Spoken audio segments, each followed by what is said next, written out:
Ahora voy a dejar con ustedes a Casu Segers, reconocida en el 2020 como una de las arquitectas latinoamericanas que derriban barreras por Forbes.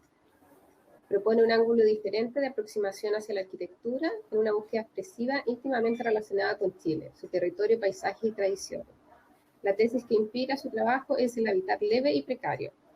Arquitecta de la Universidad Católica de Valparaíso, fundadora de Casu Segers Arquitecto y Fundación Masnil, es Visiting Professor en Yale School of Architecture y ha participado en múltiples charlas de todo el mundo. Bueno, Rolf Thiele también apoyará en algunos momentos a Casu. Los dejo con ustedes. Adelante, Casu, bienvenida. Hola, muchas gracias por la invitación. ¿Se oye bien? Voy a ver si puedo pasar el... Sí, a ver, ahí. se oye bien. Ya. Ok, y ahora tengo mi presentación. Casu, hola, yo te voy a ayudar con la presentación ahora. Ya, ¿quién es? ¿Olga? Olga, soy Olga. Ya, súper. Te estoy ayudando porque... Ya. Ok, ¿tú la vas a pasar? Bueno, Sí, ¿la puedes ver? Sí, la puedo ver. Ya, entonces yo no te quedo, tú la pasas. Ya, ahí sí. Quedémonos ahí. Bueno, antes que nada quiero aplaudir a mis copresentadores porque realmente ha sido sumamente interesante. Creo que estamos absolutamente en el futuro y efectivamente estamos en un cambio de paradigma al cual la arquitectura tiene mucho que hacer en el tema y mucho que decir. Por lo tanto, también esta es como una oportunidad de poder hablar sobre eso. La charla está estructurada en dos partes. Mi trabajo con la madera ha estado como desde mi primera vivienda y antes, por supuesto, era un trabajo con madera vernácula y sin ningún tipo de tecnificación en ella y ha ido evolucionando en el tiempo. Así que aquí vamos. Ya, Olga, porfa, ¿me pasas una? Bueno. El territorio de trabajo es Chile, que es un país telúrico y austral. Esa es la foto del último terremoto en Chile, el 2010, que saben que fue grado 8.8, dicen, pero dijeron que era 8.2 para que los seguros pagaran las viviendas. Y bueno, y eso tiene mucho que decir de cómo tenemos que construir, ¿no? De que nosotros somos un país que tiene que hacer una construcción asísmica de alta calidad. Y de vocación maderera, otra. Estas primeras, Olga, pásalas rapidito. Y estos son los bosques nativos de Chile, la selva fría y sagrada, que de alguna manera nos dan la identidad y la manera de hacer. Se ha hablado mucho de este trabajo de volver a trabajar con el bosque como el bosque entendido con manejo y como un espacio que se cosecha y que no se destruye ni se arrasa, sino que el concepto de entender que los árboles maduran y esos árboles se cosechan y se vuelven a plantar, se oxigena el bosque y se vuelve todo un sistema circular. La otra. Y bueno, y eso también a nosotros nos da identidad cultural y patrimonio, como son estas iglesias de Chile declaradas para la humanidad por la UNESCO. Acá los sacerdotes jesuitas que vinieron a evangelizar estas tierras de Chiloé donde estaban los huilliches, que eran los indígenas locales, y estaba la madera del bosque nativo con todas las maderas propias. Entonces ellos venían con estas iglesias, traían de Europa, con toda su cultura europea, que eran hechas en piedra y en mampostería, y acá estaba esta mano de obra local y este material, y con eso se construyen estas iglesias que se vuelven ícono y patrimonio de la humanidad. Entonces esta es como la tesis de lo que estoy planteando, que es hacerle precario, con procesos locales y con lo que se tiene a la mano, y que me parece que es una postura desde Latinoamérica al mundo. Y bueno, como explicaba, una para atrás, Olga, porfa. Como explicaba, parto pensando como en la carpintería vernácula. No es una elección, sucedió que mi primera casa me tocó en el sur de Chile y siempre trabajo como con los materiales del lugar. Eso sí era algo que venía un poco conmigo. Ahora sí, porfa.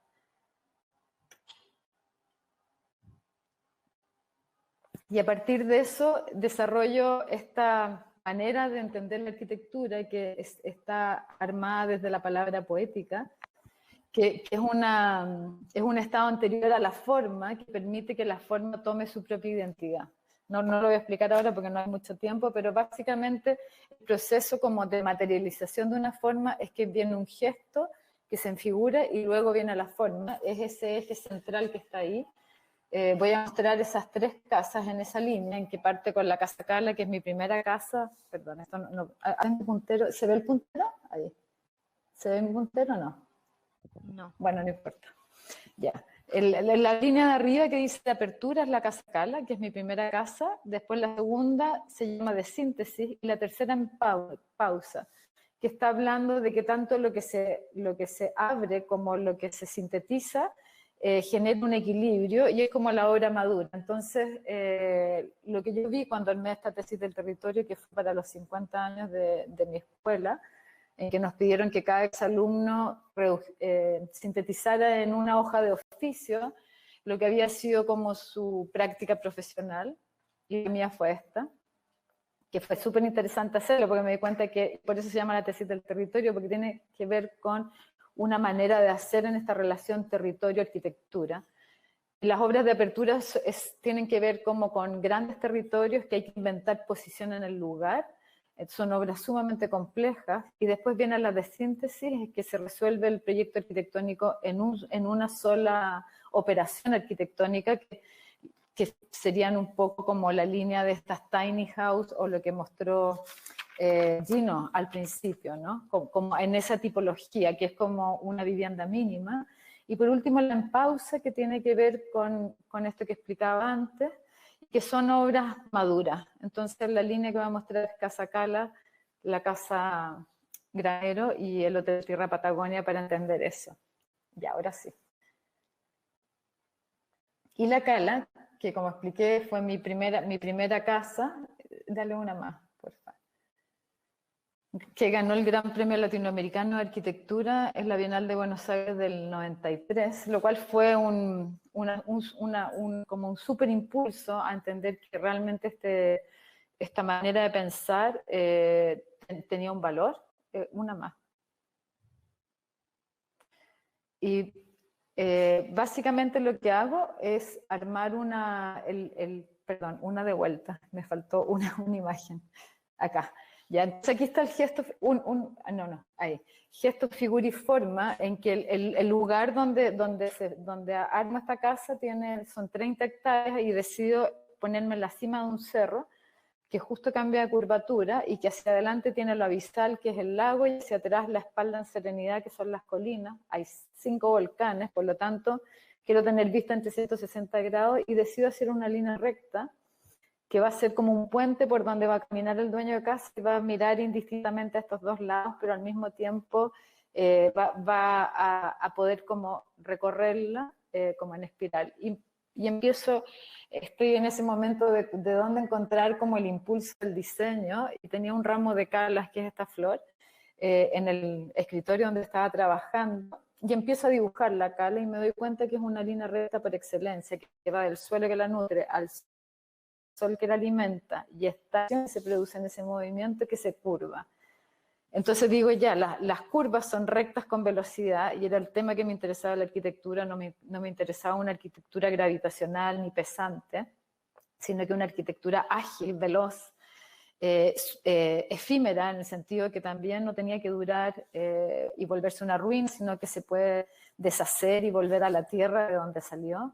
Entonces, como en ese pensamiento de formas es que tomo los galpones tradicionales del sur de Chile, que eran construcciones alemanas, hechas por los colonos que vinieron a abrir estos territorios, y hago un despiece de esas estructuras y las vuelvo a piezar como con los elementos de la contemporaneidad, como asoleamiento, vista, ventilación, etcétera, más esta relación con la palabra poética. Entonces, cuando se produce este cruce entre palabra poética y territorio, se genera este gesto, signo, que se vuelve forma. Ahora sí, perdón.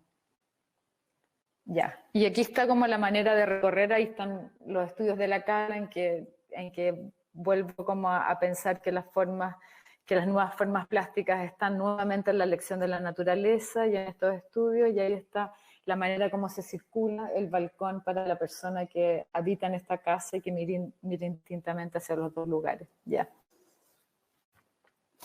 Ahí está algunas de estas piezas tradicionales que están dispersadas en los campos del sur de Chile, entonces eran muy icónicos y ese es el proceso como de despiezar esto y volverlo a piezar con lo contemporáneo.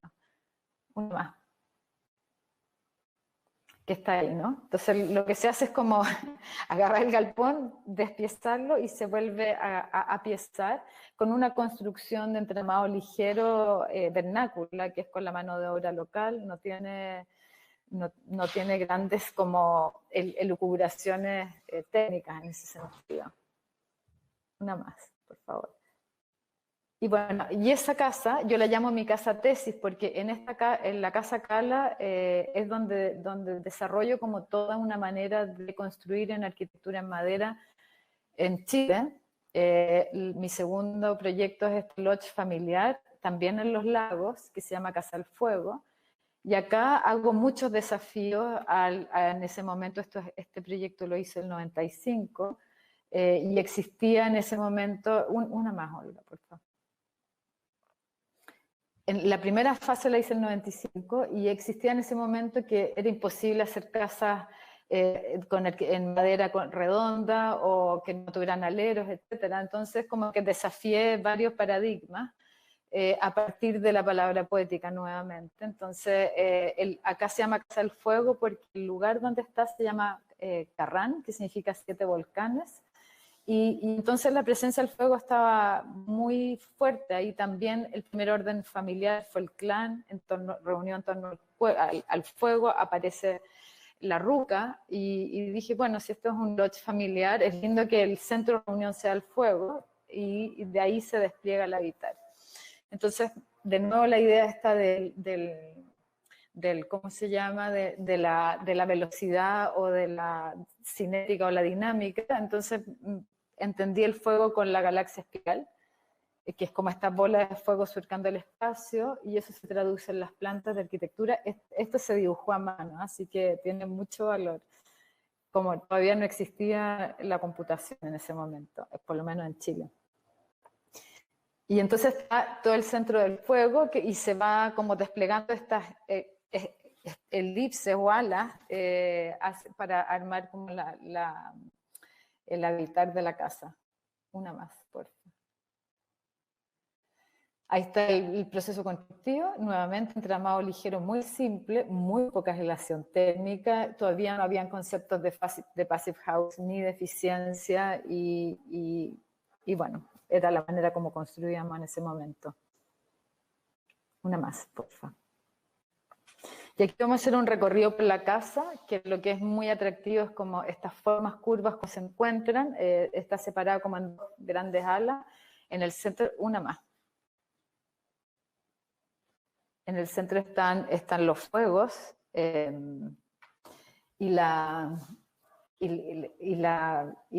toda la parte, en el segundo piso está la habitación. Acá sí, perdón que me interrumpió. Acá está el centro de los fuegos, donde se reúne la familia. Arriba hay que una sola persona en invierno, o bien la casa se despliega para acoger 8 familias al mismo tiempo, al mismo mes, que fue uno de los desafíos del proyecto. Las circulaciones y también las vistas, una más. Y bueno, esto me gusta, esta imagen, no, una menos. Ahí, quedémonos un segundo ahí, que esto de haber sido hace unos 2 años atrás, una foto de la tercera generación ya habitando la casa, y este es el camión de la basura.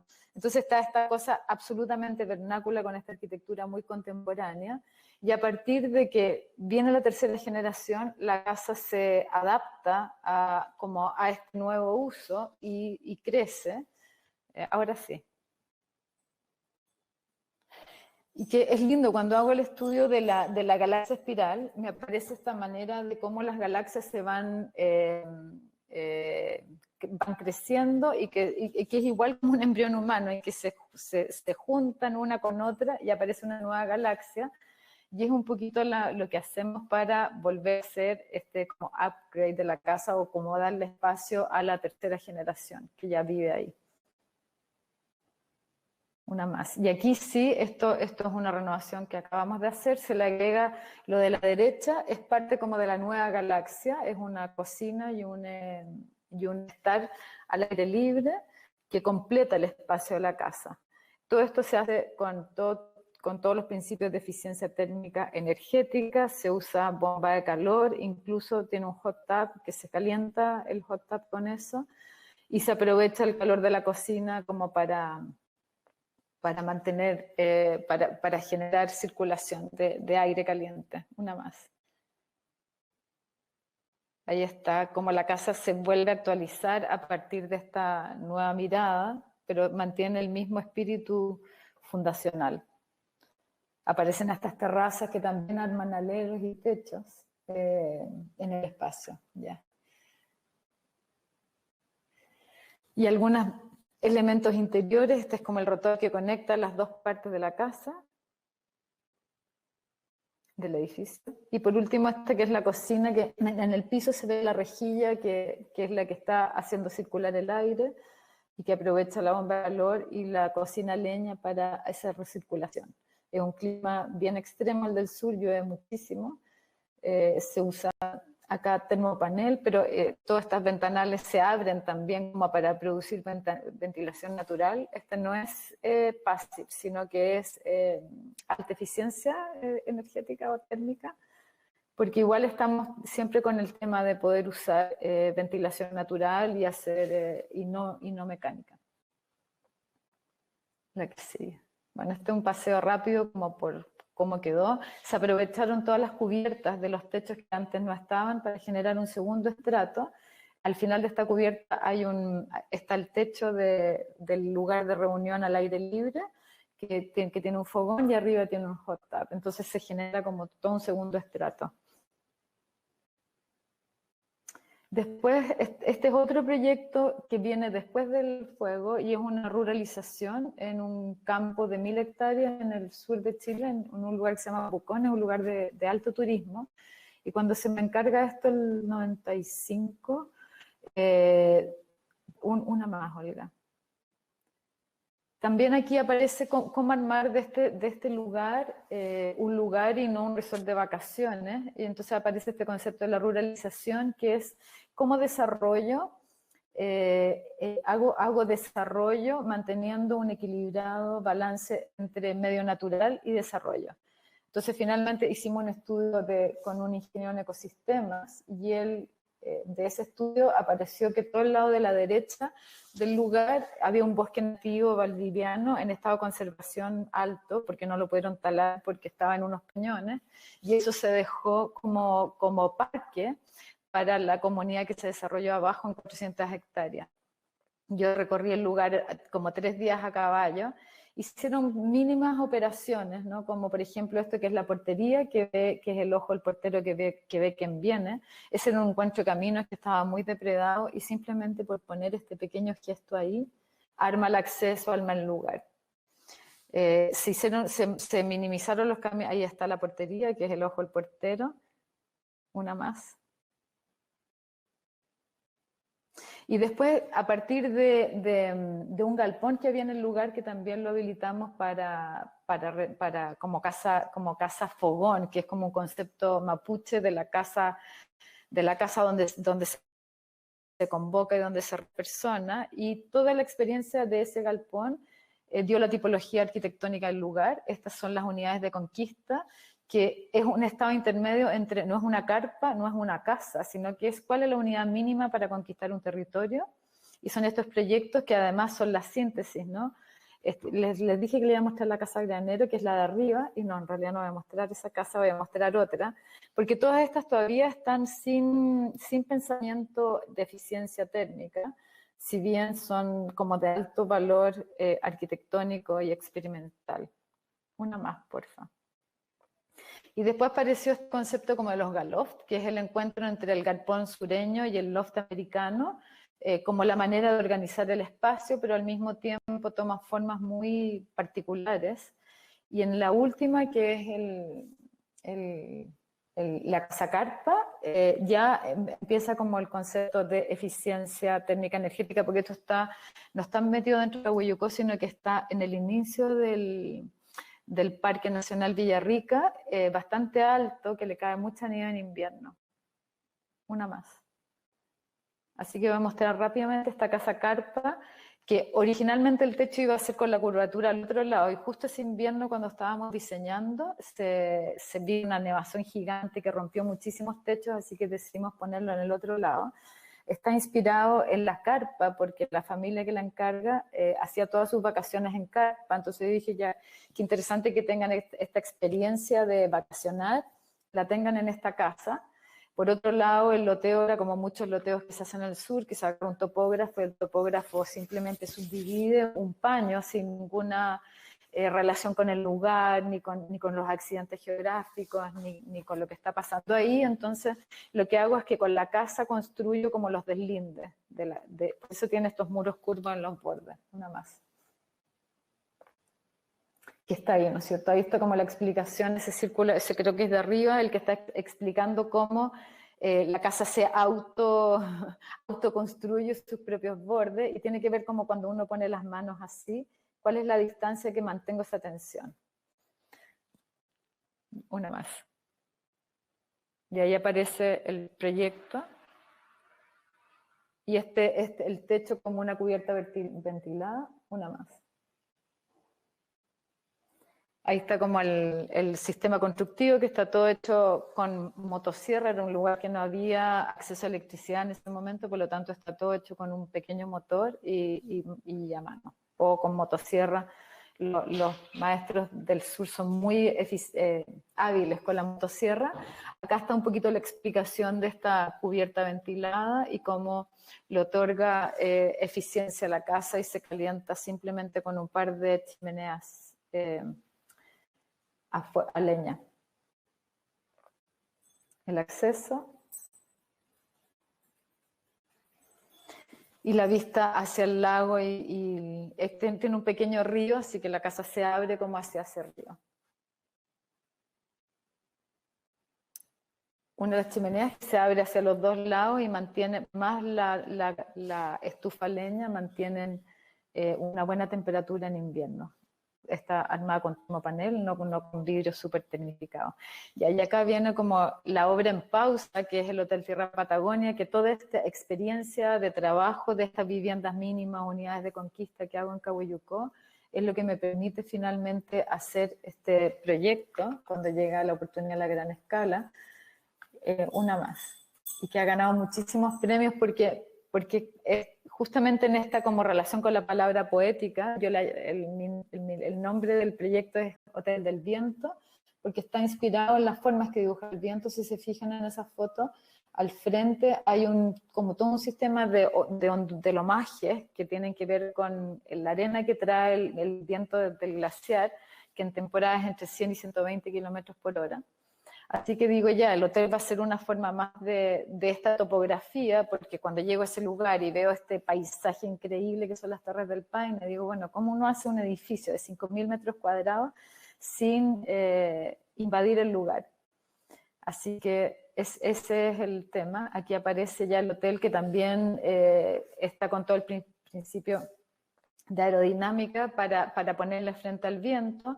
Y está resuelto básicamente en una cubierta. Acá conozco a Rob Stile, que está por ahí, que me va a acompañar en esta presentación, y con él ya hacemos una propuesta de cómo de envolvente térmica y de geotermia. Todavía me acuerdo de Rolf tratando de explicarle al dueño del hotel lo que significaba la geotermia. Este proyecto, la primera versión la hicimos el 2005 o 2006.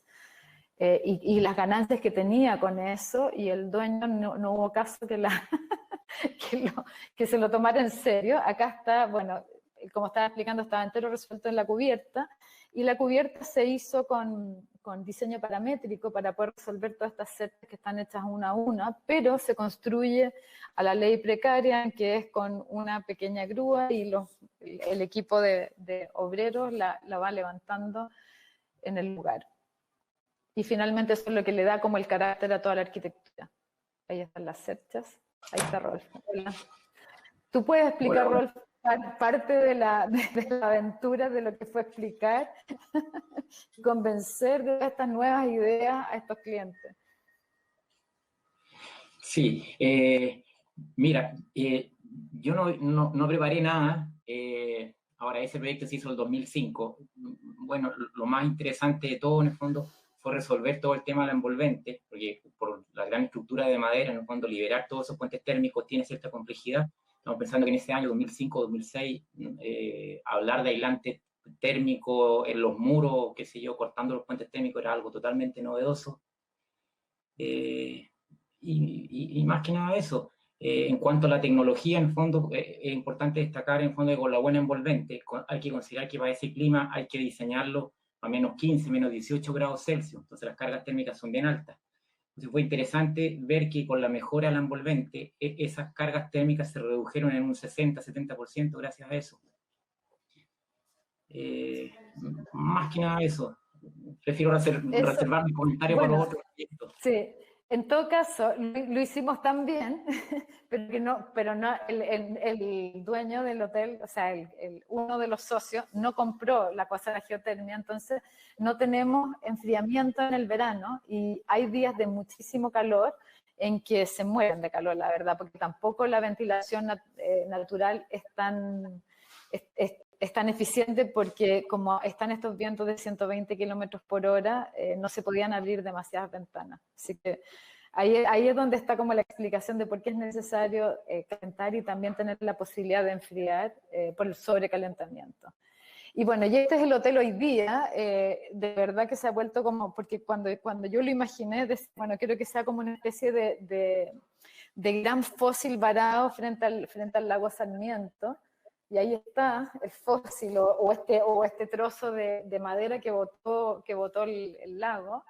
Así que está totalmente integrado al territorio. Ahora sí. Ya ahora. Ahí, bueno, ese es el espacio. Ahí se va hacia las habitaciones y estamos en el área pública. Está entero hecho en madera. Es un sistema híbrido. Tiene una estructura de hormigón y después está forrada en madera, pero la cubierta es 100% madera. Y aquí dejé las cerchas a la vista para mostrar de alguna manera como la tripa del edificio o cómo se estructura. Ya. Una más. Bueno, y aquí esto es sumamente importante y que lo mencionó Jesús en su charla anterior y que me parece vital. El 2018 creo que fue, conocí a Andrew Bao en un seminario en Brasil. Y Andrew lleva muchos años con Bao Tintelton trabajando en CLT y en edificios de madera en Londres, y ellos hacen este llamado de los arquitectos ingleses que declaran a propósito del cambio climático y la pérdida de biodiversidad, que la industria de la construcción está generando un 40% de emisiones de CO2. Por lo tanto, es vital hacernos cargo de eso y como arquitectos tenemos que hacernos responsables. Lo habló Jesús también de cómo este cambio de paradigma y cómo nosotros tenemos que, en el fondo, plantear y hacernos cargo y poder ir planteando nuevas soluciones que nos permitan salvar la Tierra, porque la verdad es que si seguimos como estamos no nos queda planeta donde vivir.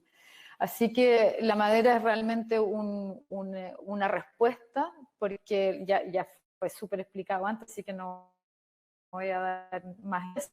Pero creo que justamente en este trabajo de madera en alta tecnología, y por eso mostré todo este trabajo vernáculo, y creo que por eso Rolf quería que pudiera presentar en este seminario, que tiene que ver cómo desde esa manera vernácula de hacer, hoy día aplicando tecnologías y la madera de alta tecnología, podemos lograr proyectos bellos y al mismo tiempo sumamente eficientes y de muy bajos costos operacionales y de ejecución. Ya, Olga, una más, por favor. Aquí están los 5 principios del Passive House, que no sé si tú los quieres explicar, Rolf, un poquito rápidamente. Estás sin micrófono. Eso. Súper súper simple y cortito, porque ya lo explicaron Gino y Jesús. Bueno, los 5 principios principales de Passive House son la envolvente térmica de alto desempeño, liberación de puentes térmicos, ventanas de alto desempeño, hermeticidad, que es lo más complicado a lo mejor para nuestro país, y el tema de la ventilación con recuperación de calor. Y esos son los 5 principios en el fondo que se están aplicando en los proyectos de Concasú, en el fondo la mayoría acá en el sur de Chile. Ya. Bueno, esta es la primera casa que trabajamos juntos, que se llama Casa PIR, está a punto de partirse construyendo. La casa es, de nuevo, como un lote, en este concepto del lote familiar, donde los elementos principales son el agua y el fuego. PIR es la piedra del hogar y es la piedra del fuego, y la familia se reúne en torno al fuego, de ahí que se construye la ruca, que es lo mismo que hablaba es el mismo concepto de la casa al fuego, ¿no? Y PIR intentamos hacerla en CLT, esa fue la primera idea porque estaba en un acantilado que tiene 14 metros, entonces la casa tenía que cubrir estos 14 metros de acantilado, por lo tanto se va armando como por pieza, habíamos pensado que podíamos hacerla en bloque, pero lamentablemente hicimos una primera versión pensando como en hormigón o en estructuras de acero o en entramados más tradicionales, y los dueños de casa se enamoraron de esas grandes luces, de esas grandes aperturas. Entonces, con el CLT se necesita una casa, los muros continuos, ¿no? Si no, no se estructura. Así que tuvimos que cambiar el sistema constructivo, un entramado ligero, y ahí el tema de la envolvente térmica fue clave. Una más. Bueno, aquí está como el concepto de cómo se arma esto, que ya lo expliqué. No quiero tomar tiempo en eso, que me parece importante el resto. Otra, Olga. También el diseño de la casa se hace tomando en cuenta los vientos del lugar y el asoleamiento. Entonces, y además que teníamos que estar mirando la vista. O sea, la posición del terreno es como súper poco favorable, porque mira el poniente, tiene la luz por detrás, pero atrás el acantilado, y tiene grandes vientos que vienen desde el lago. Ahí está como las plantas, cómo se van poniendo una sobre otra. Y que finalmente es como una escalera que nos lleva desde el borde hacia arriba o hacia abajo, en una circulación vertical. Acá están los conceptos de la envolvente térmica, ya Rolf, todo tuyo. Ya, ok, bien. Bien cortito de nuevo, porque esta información va a quedar disponible para todos, para que lo vean en el fondo con más detalle. Lo principal ahí que se puede ver es que la estructura está dentro, al interior de la casa, y la envolvente en el fondo envuelve toda la estructura. Hay una continuidad total de los aislantes en todos los paramentos. Es un piso, una losa ventilada. Después tenemos el empalme del aislante del piso con los muros, y si vemos después el corte de la cubierta, ese aislante continuo también se empalma con el aislante de la cubierta. Hay un aspecto clave aquí, más importante que la mayor aislación y que la liberación de puentes térmicos, es lograr una barrera de hermeticidad total, de tal manera que cuando esta casa la sometamos a un blower test, que es como la prueba de fuego que hay que realizarle a una casa cuando uno busca eficiencia energética, logremos un buen desempeño térmico. Y eso se logra básicamente con barreras de hermeticidad, en el fondo, que están totalmente continuas a lo largo de toda la envolvente. Y también se mantiene esa hermeticidad, en especial en los vanos de ventanas y puertas. No quiero entrar en más detalles de eso, pero si ven la especificación de todos los materiales, después lo pueden ver con calma. Otro aspecto importante es que, como buscamos hermeticidad, es esencial en una casa con alto estándar de eficiencia energética que también se aborde el tema de la ventilación. Entonces, de esa manera se está extrayendo en forma permanente de baño y cocina, y se está inyectando aire fresco y sano en el fondo por los dormitorios y por las zonas de hábitat común. Y hay otro. Este es el que llega arriba, el de la cubierta, el área del living.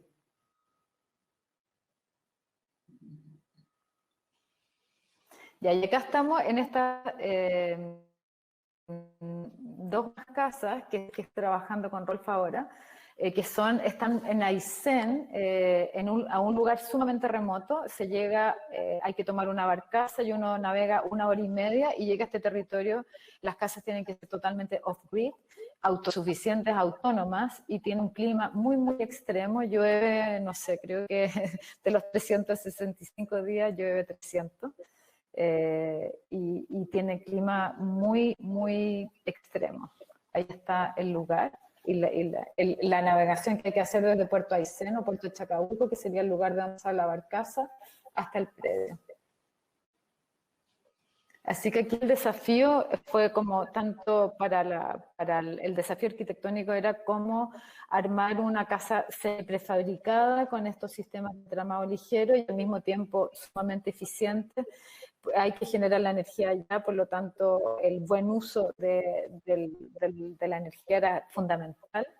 Así que ahí hemos estado trabajando largo para lograr ese equilibrio. Bueno, la manera como uno llega, el lugar es de una enorme belleza. La orilla, y así es como se construye, o sea, llega todo en esta barcaza, se baja ahí y después todo a mano hacia arriba, así que también el lugar donde se ponía es un bosque muy tupido. Y hay un curso de agua que es con el cual se permite armar una mini central hidroeléctrica. Ese es el lugar donde nos estamos emplazando con una de las casas. Que es la casa Kun, que está inspirado en la Kundalini, que tiene que ver, ¿no es cierto?, como con los chakras y cómo asciende la energía, que básicamente está en esta torre y después la manera como uno llega desde la orilla hasta arriba. Es una casa prácticamente entera en vidrio, así que fueron grandes desafíos para Rolf de cómo resolver esto. Rolf, te dejo la palabra. Aquí, bueno, un poco como el concepto arquitectónico de cómo se resuelve. La idea original era armar como distintas piezas. Al final los dueños nos piden, o sea, tener como el centro, que era el lugar de ellos, y después todo el programa anexo, tenerlo como en casitas que fueran conquistando esta especie de manera de acceder, pero ellos prefirieron tener todo concentrado, así que optamos como por tener esta especie de plataforma o pabellón, sobre el cual está la torre que es la Kundalini, y debajo de la torre tenemos un espacio de fuego, o el quincho, que es aprovechar como el espacio que queda techado por el mismo edificio. Hay algunas como elevaciones, no se alcanza a ver bien. Ya. Y aquí viene todo la que sigue, es como todo el estudio y análisis que se hizo para ver cuál era la mejor combinación. Así que ahí tú lo puedes explicar, Rolf. Sí, mira, es un desafío bastante importante en el fondo proyectar una casa con alta eficiencia en un clima como Aysén y como Coyhaique. De hecho, esto estaba a varios kilómetros fuera de Aysén y metido en medio de la cordillera. Porque se llega a temperatura histórica bajo los menos 25 Celsius, menos 26 ha llegado históricamente, pero lo que lo hace más difícil no es el aspecto del frío en invierno, sino su contraste en verano. El año pasado, por ejemplo, en Aysén y Coyhaique se presentaron olas de calor sobre los 32 Celsius y varios eventos, y este verano también va a pasar lo mismo. Ahora, esa consideración, esos sobrecalentamientos, esos mayores picos en verano van a seguir creciendo con los años y con las décadas. Entonces, resolver el tema para minimizar la demanda de calefacción en invierno es bastante sencillo comparado con lidiar con el desafío que la casa sea realmente fresca cuando tiene harta ventana y tenemos alta radiación y temperatura sobre los 32 grados Celsius. Entonces, ese es el desafío. O sea, lo que se busca con Passive House es buscar mínimo consumo energético, pero también máximo confort, pero con un pequeño detalle, 365 días, no solamente en invierno. Y ese es el desafío en el fondo de integrar la arquitectura con eficiencia energética. El gráfico que está puesto ahí en pantalla, en el fondo, muestra los distintos niveles de envolvente que se van modelando, de tal manera de ir sintonizando el comportamiento térmico tanto en invierno como en verano. La curva roja indica la demanda de calefacción, la tercera curva, la celeste, indica la carga de refrigeramiento. Entonces hay que ir sintonizando los niveles de envolvente, los niveles de hermeticidad, el tipo de ventana, el tipo de sombreamiento que se le da a la ventana, en el fondo, para lograr los requerimientos y lograr máximo confort tanto en verano como en invierno. Bueno, y ahí está como la estrategia del envolvente y la liberación de calor, ¿no? Esta es la parte de abajo, que es el pabellón.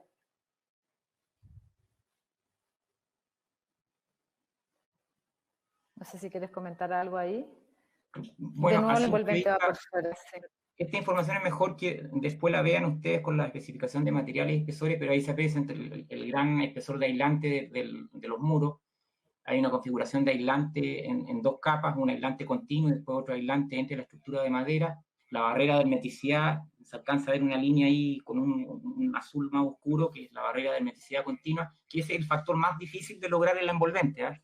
Siempre se habla mucho de la liberación de puentes térmicos, de mayor espesor de aislante, pero créanme que lo más complejo de todo en una casa de alta eficiencia es diseñar la estructura y la envolvente de tal manera de poder incluir en toda esa estructura esa barrera de hermeticidad continua, porque eso es lo que nos permite en el fondo pasar esa prueba de fuego de la alta eficiencia, que es lograr un blower test, o sea, someter la casa a 50 pascales de presión y lograr un nivel de hermeticidad que nos permita en el fondo estos requerimientos bajos de energía. Y ese es el gran trabajo que hay que hacer en el fondo para llegar al estándar Passive House. Bueno, y que era otro desafío, que era como poner esta máquina, ¿no es cierto?, que es la que genera el sistema de ventilación. Entonces, en el pabellón, que no había espacio para ponerla, se puso una que era de techo en piso, que eso fue una estrategia bien brillante. Y la que está a la derecha es la que va en la torre, y se hizo un pequeño mueble o closet en la parte de abajo donde está el quincho. Lamentablemente no tengo una imagen de ese lugar, que habría sido bonito verlo ahí. Y este diagrama lo puedes explicar tú. Claro, estamos hablando que las cargas térmicas de calefacción, para llevar al estándar Passive House hay que bajar de 30 kWh año metro cuadrado, o 15 kWh si buscamos un estándar más alto. Esa caldera se va a alimentar con residuos forestales. Hay harta quila en las zonas de acceso, que hay que limpiarlo todos los años, y también hay que hacer un raleo sustentable de vez en cuando en el fondo, y eso nos permite tener una cierta cantidad de metros cúbicos de leña al año, que es bien interesante mostrar que los metros cúbicos al año que consume en el fondo toda la casa es realmente mínimo. Entonces, por un lado, la casa tiene una mínima demanda energética, se comporta bien en verano y en invierno, sobre todo en verano, que es lo más difícil de lograr. Y por otro lado, las dos casas están abastecidas por una microcentral hidroeléctrica, que es una turbina Pelton, 80 metros de altura, 40 litros por segundo, que eso genera la energía eléctrica en el fondo para toda la casa durante todo el año. Y esta es una imagen de la otra casa, esta casa se llama Mecta, que significa árbol en la lengua chono, que eran las comunidades indígenas que habitaban este lugar, que eran canoeros y atravesaban todo el sistema de canales. Y entonces esta casa sí tiene como este pabellón central, es de nuevo como un lodge familiar, donde en el pabellón central, que se estructura con este árbol, está toda la parte pública, y después las habitaciones son pequeñas casitas que están en el paisaje, y todo el resto del programa se va metiendo en el terreno. Así que aquí había un desafío mayor, porque era la gran extensión que toma la casa.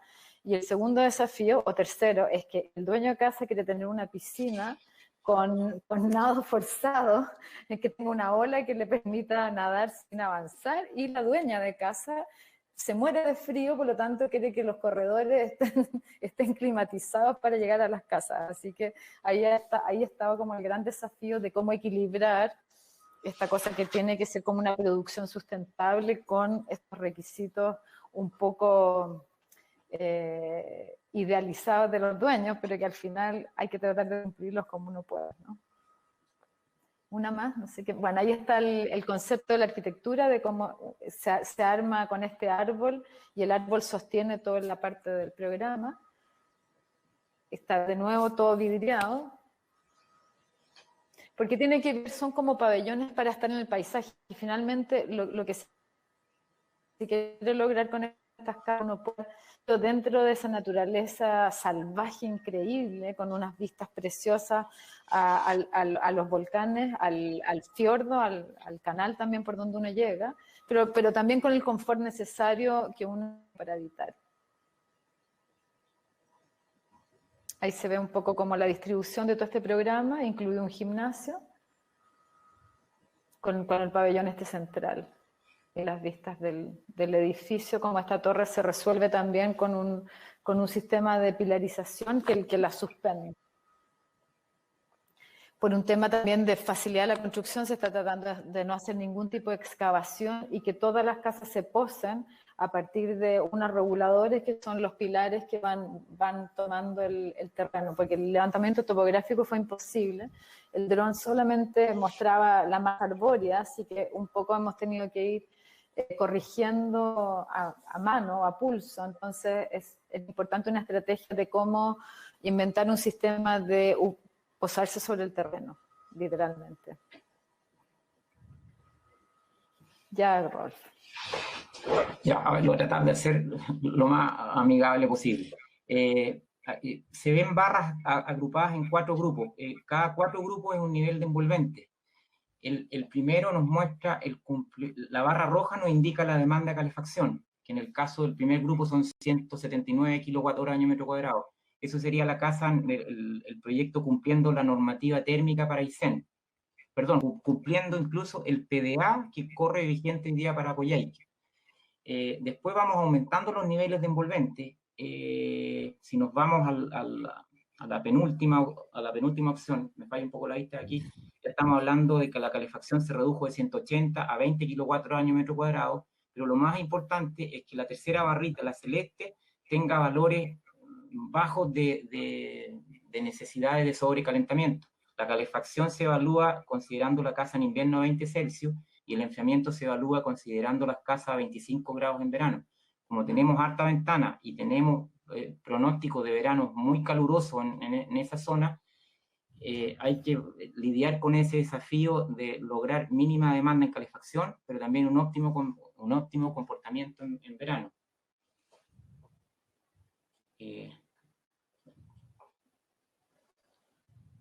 Eso yo creo que lo comentas tú o... No, dale tú. Ya, bueno, ese es el pabellón principal. El de la derecha está sin el volumen elíptico ese, porque ese volumen elíptico en el fondo es el acceso que da, es uno de los accesos que da el pabellón, pero por la gran cantidad de ventanas nos significaba en el fondo que esos pocos metros cuadrados generaran una alta demanda energética y también una alta necesidad de enfriamiento en verano. Entonces, nosotros planteamos en el fondo térmicamente de dividir esos 2 recintos y dejarlo en una zona intermedia al volumen y ventilarlo bien, de tal manera de preocuparnos y enfocarnos en la alta eficiencia del resto y no desde el volumen del principal. Bueno, eso se está resolviendo todavía, hay que ver la mitigación con el tema del sombreamiento solar, con el tema del tipo de ventana y todo ese tipo de cosas, pero son este tipo de cosas las que hay que conjugar entre arquitectura en el fondo y los desafíos energéticos y térmicos que hay que resolver. Y por último, con este término yo no los molesto más. Ahí se ve el pabellón, 6 cabañas, más el gimnasio. Se muestra una red de cañerías, el color rojo en la línea de calefacción. Estamos hablando de una mini central distrital en base a una caldera de biomasa por gasificación. Estamos hablando que todo ese complejo del pabellón, más las 6 cabañas, más el gimnasio, al año en calefacción estaría consumiendo del orden de 4 metros cúbicos al año y centralizado, y eso todo a través de ese sistema de central distrital. Para eso se ocupa una cañería especialmente diseñada para sistemas distritales, y eso nos permite en el fondo facilitarle un poco la vida al propietario en el fondo de tener un bajo consumo y tener todo acumulado en un solo punto, y no llenarse de combustiones lentas o de calderas en el fondo para cada una de esas cabañas. Eso sería todo por mí. Sí, y este realmente que es un tremendo desafío y es súper interesante como caso de estudio, porque ya no es solamente el diseño, es cómo la estrategia de construcción y la estrategia de después de que sea un lugar que se pueda usar y que den ganas de ir, porque si es un cacho así de que se mueren de frío, hay que estar con la leña, que se les echan a perder las cosas, tampoco van a ir. Entonces es como esta posibilidad de poder en territorios salvajes, en un confort que es como soñado, ¿no? Entonces se vuelve el lujo de lo esencial, y creo que hay una tremenda oportunidad en este tipo de arquitectura con estos sistemas Passive House o estas soluciones súper eficientes, que es lo que está planteando Rob, y por eso que me interesa como haber mostrado este del Tierra Patagonia y este otro proyecto en el cual ya una cosa, el diseño no puede ir separado de todo este trabajo, porque es como, es una sola cosa, o sea, el diseño está también informado por todo el estudio que hace Rolf, y vamos conversando y se va resolviendo.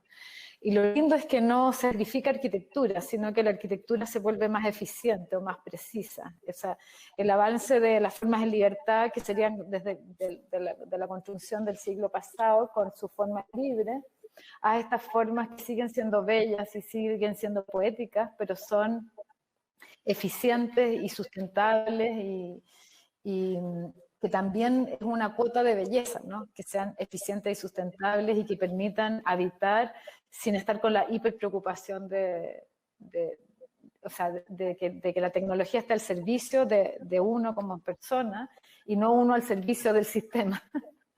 Ya, y les vamos a mostrar un último proyecto que trabajamos juntos también, que fue un concurso. Ah, no, perdón, aquí nos queda, bueno, el sistema de calefacción de calefacción y de enfriamiento, perdón, ese es mi perro, de las casas o de las habitaciones, uno más. Cállate. Sí. Bueno, y aquí estamos con este proyecto, que es el Museo de la Mujer AMA, que lo hicimos para un concurso, pero finalmente lo interesante de este proyecto es que lo que hicimos fue construir una freeform en madera. La otra cosa interesante es que las freeform en Europa existen, pero son sistemas altamente tecnificados, y hay una empresa en toda Europa que las fabrica. Por lo tanto, nosotros, para poder cumplir con el presupuesto que nos habían pedido, tuvimos que inventar una solución que viene donde sigue. Y también con el desafío de Rolf de que este fuera el primer museo Passive House también. Ahí está, es nuestra freeform en un nuevo lugar donde lo estamos proponiendo. Está inspirado en una frase de Darwin que dice que los cerros en Chile, las montañas en Chile parecen islas en un mar de nubes, y la verdad es que esta es una topografía que uno siempre ve cuando aterriza sobre Santiago o en cualquier lugar en que está como especie de gran bruma, y aparecen los conos de los cerros, y es de gran belleza, y es una imagen muy poética. También el jardín está con todo tipo de manejos de sustentabilidad y de ciclos, de multiciclos, ciclos de trato y de aprovechamiento de agua. Y este es como el concepto con el cual hacemos, que es esta especie de plano que se volumetriza a partir del sistema de la tectónica de placas, y se trabaja con los mismos números que genera la tectónica de placas para producir este sistema de montañas. Trabajamos con Franz Silich también, que es un súper experto en madera. Él maneja polo madera de la Universidad de Concepción, y es parte de nuestro equipo. O sea, estamos formando un equipo que se llama Madera Lab, donde todas estas especialidades están interactuando para poder ir armando este estudio de diseño. Entonces ahí está, en la figura 1, 2 y 3, están las posibilidades de armar estas freeforms. El problema de la 2, que también era una grid que era posible de hacer porque era algo que se arma en el suelo y después se levanta, es que teníamos el desafío que queríamos pisar el techo, o sea, queríamos que el techo fuera una continuidad de un sendero que había en el lugar, por lo tanto tenía que tener cierta estructuración. Para eso trabajamos con... Una más, por favor.